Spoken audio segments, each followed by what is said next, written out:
Hey, this is Paul Lathrop from the Polite Society Podcast, reminding you that this podcast is a member of the Self-Defense Radio Network. Check out all the other great podcasts on the network at selfdefenseradio.net. Welcome to Unload and Show Clear, powered by Match Shark. Listener ready? Stand by. Welcome to another episode of Unload and Show Clear, a show dedicated to the men and women who compete in IDPA, International Defensive Pistol Association competitions around the world. I'm your host, Lloyd Bailey. IDPA was founded in the 1990s during the rise of the concealed carry movement here in the United States, as the sport's founders, mainly led by Bill Wilson of Wilson Combat, sought to create a shooting sport that was based on practical defensive skills and equipment that was more geared towards concealed carry. And today, millions of Americans from all walks of life take part in IDPA competitions at the local, the state, the regional, and the national level. IDPA clubs operate in over 24 foreign countries in the Americas, Europe, Asia, and Africa as well. These are not superstar athletes. These are everyday people from all walks of life, the people that build your houses, clean your teeth, your police officers, pilots, bankers, everyday people. They come together, they compete in these great competitions in this great sport every week, and I am privileged to introduce you to these amazing people every week on this show. But today, we're doing something a little different. And I'll tell you why and what that little something different is in just a second. But first, I want to remind you that this show is powered by Match Shark. Have you ever been to a match in the rain? If you say no, you're probably lying. You just don't, and if you really haven't, you just don't know what you're missing. Aside from the personal discomfort of squishy socks and swampy underwear, there's the fun of shooting targets that are covered in plastic, and the fun of trying to keep tapers and pasters dry as you try to apply them onto the cardboard targets as water drips down them under the little plastic bags. And have you ever been to the opposite? Obviously, for those of us in the Southwest, you ever been to a match in the blazing hot sun with no shade? Sun so bright that you can't even see the scores on the tablets when the safety officer comes over and asks you to approve your scores and your times? You can't even see what you're approving. Ever worked as a safety officer in one of those matches and had to deal with swapping out tablets all the time because the batteries are draining so fast? Well, Match Shark, our sponsor, has an awesome line of products that will save you from those weather-related disasters. Their patent-pending target shields keep your targets dry, even in prolonged heavy rain. You probably saw those at the IDPA World Championship in 2019. They allow you to run your matches more smoothly because setup and teardown's really easy. Pasting's easier. Scoring is easier because the target stays dry. And for the shooter, you can see the target more clearly. You can see the scoring zones because they're not covered in plastic bags. And for the local clubs, they're more economical because unlike the targets that have to be replaced several times during a match, unless your club members are really awful shooters, Match Shark's target shields can be reused over and over and over again, match after match. Match Shark's tablet shields are also a cool product that they offer. They're designed to keep your tablets in the shade, even when there's no shade overhead, even when your SOs are standing out in the sun all day. They keep your tablets cool in direct sunlight while still allowing the SOs to enter data on them and to read the screens, and for the shooters to actually see the screens and approve the scores and actually see what it is they're approving. It's actually pretty cool. They're designed and manufactured right here in the USA, owned and operated by Will and Chris Schmid, shooters with years of experience in setting up and running matches in Mississippi. Awesome people. You've heard them here on this show. Let Match Shark help you run your matches faster, smarter, and better. Check out their website for all of their great products. Matchshark.com. Get everything that you need to be prepared for the next time you run a match in the rain or in the sun. All right. We are doing something a little bit different today. What are we doing? I hear you ask. Well, coronavirus, as you have probably noticed, has put a bit of a kibosh on pretty much every sport in the world, and IDPA is no exception. And that's had an effect on the podcast as well. Having started a new job in January, transitioned from an old job to a new one through how shall we put this? Forced to transition from an old job to a new one over Christmas, and being the FNG at work, I was looking at limiting my travel this year. I had great plans for travel and match attendance this year. Had some really kind offers from Tennessee and Georgia and a number of places. Holiday Havoc to come out and cover those matches this year. And that's kind of up in the air now because of the coronavirus and because of my new job. Like I said, being the new guy, it's a little hard to, a month into your new job, go and ask for, time off for all of these travel arrangements for all these matches when you haven't really established yourself yet. So I'm some of those matches that are going to require more travel are sort of up in the air. We'll see. I appreciate the offers, and if I can make it, I will. But fortunately, or at least I thought it was fortunately, all of the matches that I typically am able to drive to that are very close, all decided to pile into April and early May.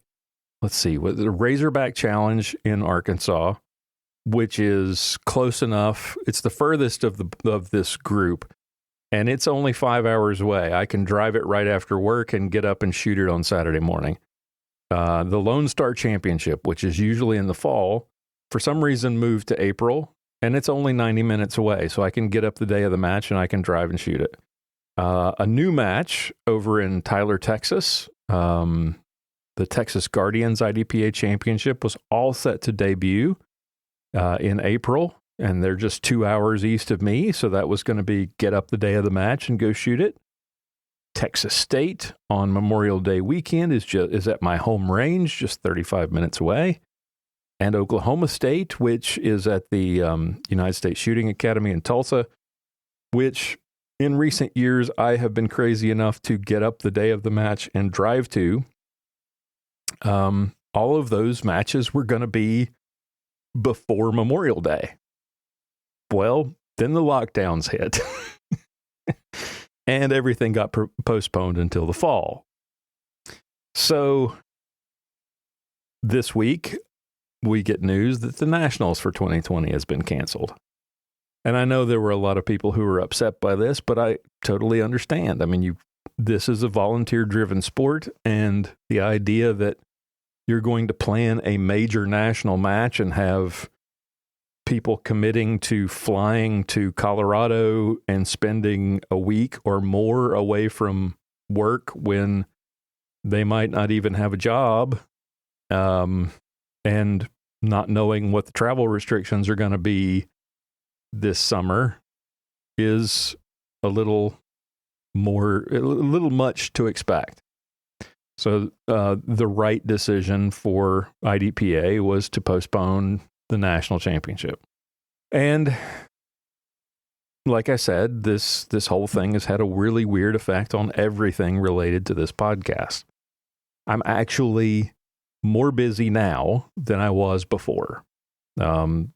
Somehow my hours at work have ramped up, and I've been putting in a lot of extra hours, and apparently other people have as well, which is partly why today is different. My interviews for the past 2 weeks had to be rescheduled due to work complications. So that's where we are. There's no guest scheduled for today. It is what it is, as they say. And I'm not complaining. I shouldn't complain because there are tens of thousands, tens of millions now of Americans who have lost their jobs in the span of just, what's it been, 6 weeks? Working too much beats the heck out of the alternative.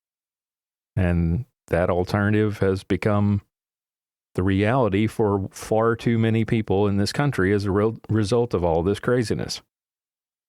As much as I would like to rant about the politics of the whole coronavirus response, I'm not going to do that because that's not what we do on the show.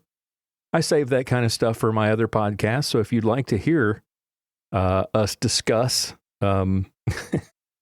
thoughts on the government's response to the coronavirus, check out Armed Lutheran Radio. We've done a number of shows about it. But needless to say, this is a tough time for Americans for a variety of reasons. As I mentioned, if you heard my interview, the episode, I think it was episode 39, where Kitty Richards interviewed me, I admitted that I'm a horrible introvert.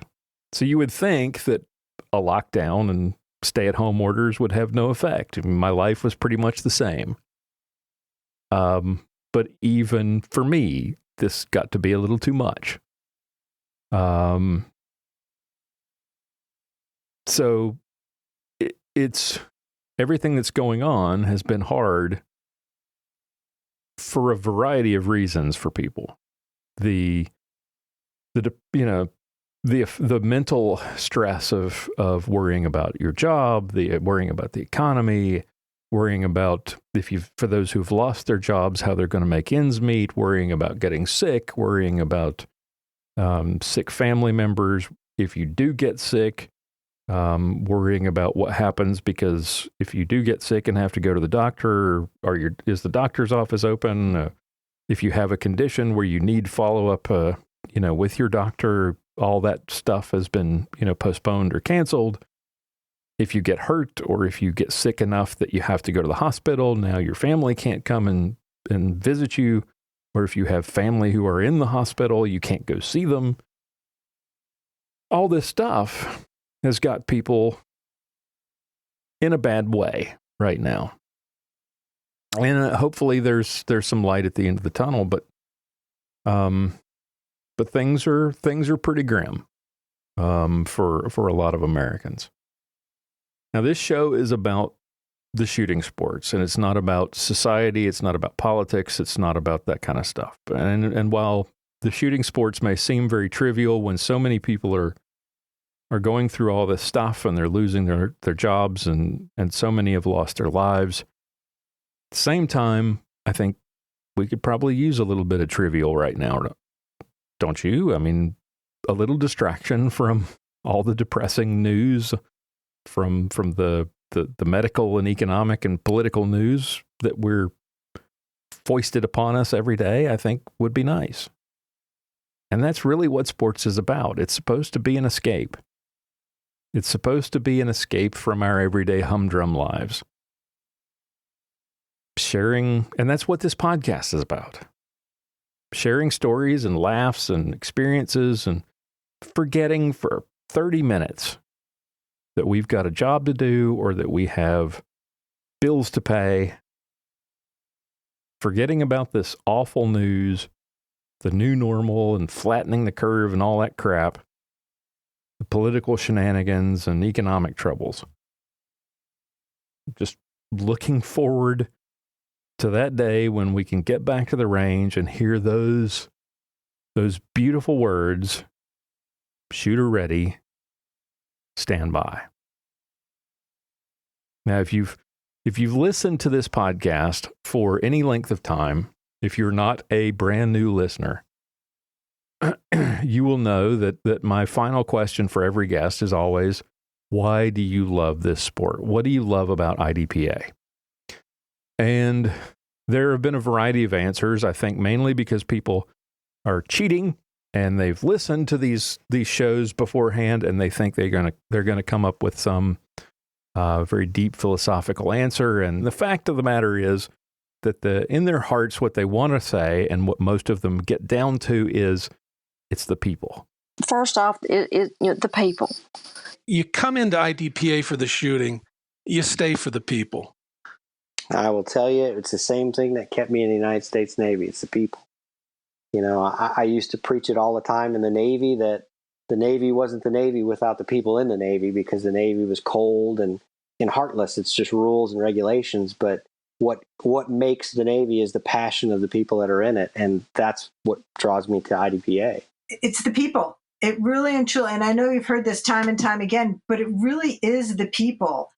It's just the people is really what keeps me going. At the core, the vast majority of the people who answer this question, they say the people. In addition to being a competition, IDPA matches are social events where you'll meet new people, you'll learn things, you'll make new friends, you'll end up celebrating the successes of that guy or that gal that you just met that morning for the first time. You'll share stories about your families. It's where you'll catch up with friends that you made the last time that you saw them a few months ago, or maybe last month at the match, or maybe it was the one before that, or the year before. The next time you see them, it's like you're never apart. It's like a family reunion. It's kind of like having a big family, and every match is a family reunion. I mean, we go to matches in Pennsylvania, New York. We travel a fair amount, and we run into the same people at all these different matches. And it's like, you know, there may have been some time, but when you see them, it's like there isn't, it hasn't been months gone by. It's like you picked up right where you left off at the last match. It's an extended family. It's a lot of these folks I don't see unless we're at a match, because they're not local. But, you know, but we'll go to a match and we'll be like, oh, you know, so-and-so's there and so-and-so's there. So yeah, let's make some dinner plans for the Friday, Saturday night if we can. And, you know, and we're able to get squatted together. So now we can give each other grief all day. And, you know, I don't see many of these people often, but it's like they're a family. And so when I see them, you know, once a year or, you know, 4 times a year or whatever, it's like their family, you know, and that's what I like. Now, the people we meet and the friends we make through this sport are amazing. They're amazing people. And it's why people keep coming back and doing this year after year. It's why they devote so much time and so much effort to it. It's why I marvel at the people who are guests on this show and why I want to share their stories. Yeah, the competition's fun. The stages are challenging. And let's face it, running around and shooting guns is awesome. Who doesn't want to do that? But at its core, the sport is made special by the people who are involved in it. And as much as we miss pulling the trigger and sending rounds downrange and smelling that cordite, as much as we miss the challenge and the competition, it's the people that we really miss. it's the fellowship, you know, and I think everybody gives you almost the same response. It's such a great group of people. You know, I never really was a social person, but since I started shooting and like meeting all these people at, you know, at the matches and practice, it's like, it's an amazing group of people and so supportive and motivating. You know, I've just made a lot of great friends. Not to mention, I have made the best friends of my life shooting this sport. And that keeps me coming back all the time because you want to spend time with those people, you know. It's nice to be around a group of like-minded individuals who are committed and dedicated to something. And, you know, we're a really tight-knit group of people. And that keeps me coming back a lot too. almost every person you had on here, and maybe all of them, might have missed one or two, but everybody says it's because of the people. And that is a huge part of it. I started this trying to get better with the gun that I carry every day, and I still use it for that to a certain extent. But the people that you come in contact with, you make pretty much lifelong friends everywhere you go. It's just amazing how good the people in IDPA are. And it's the coronavirus and the lockdowns that have taken all of that away from us. So if you're feeling alone and blue and missing your IDPA friends, I would encourage you, reach out and check on them. Because I guarantee you, they're missing you too. I miss you guys. And I hope you are all safe and healthy. And I thank you all so much for your support for this show. And I'm looking forward to that time when, which I hope is in the not too distant future, when we can see each other again on the range. I'll talk to you again next week. This sounds so hackneyed, and I apologize for that. But honestly, from the bottom of my heart, it is the people. I get to hang out with the coolest people on the face of the earth. I mean, if you're in a squad and you don't know anybody, if you start asking people, what do you do in real life? What do you do to make money to support this habit? You meet a lot of interesting people.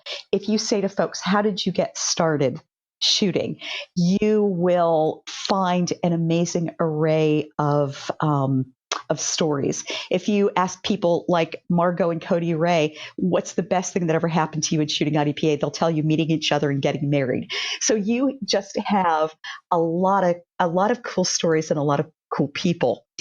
The other thing is that I don't just meet cool people, I end up with cool friends. Shooting IDPA will cost you friends.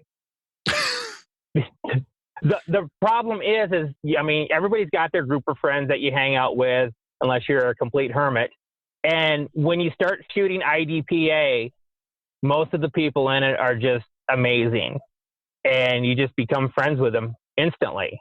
Mm-hmm. Usually by noon at the first match, you've got somebody on your squad that you've never met before, and you're pretty good friends with them. And by the end of the match, if you're a personable person, you know how many dogs they've had, and you know why they don't like cats. And now I like this person. They're a non-cat person. And you no longer will hang around with who used to be your friends because you realize how uncool they are. I have seen people and been the recipient of people giving you their gun to use because your gun puked, or right. or giving you their gear, like, oh, I got to the match and I don't have a cover garment. No problem, I have an extra one, use mine. Where else does that happen? Yep. These guns are not they're not a perishable or disposable item. These are expensive, sometimes family heirlooms. And to have people willingly, like, oh yeah, please, here, use my pistol. Please use my gear. Because we have significant dollars and even time invested in these things, and people just willingly hand it over to almost complete strangers. Why? Because we share this sport, this competition that it encourages responsibility, it encourages cooperation, it encourages all of the best parts of us to come out. And I'm just blown away, no matter what state I'm in, where I'm at, that's consistent. It's beautiful. It's like being a musician. Like in music, I love jazz the most. And if as a jazz musician, I can literally go to any place on earth where they're playing jazz and just jump in. Why? Because we all speak the same language. And you know what? IDPA shooters are the same way. I can go shoot IDPA on any continent on earth. That's why I love that it's an international sport. And I know I can just jump right in because like-minded people are doing this in a kind of a common goal. I know that's a deeply philosophical answer for it, but I really dig philosophical stuff. And the fact that connection is there, whether it's known or just felt and experienced by the other shooters, I don't even care. It's just so consistent that I love it. That's what I love about the sport. I'm disappointed that you didn't say the chicks and the money. Nobody's answered that yet. Well, if you get to a match and see an abundance of either of those, you let me know because I haven't seen it yet.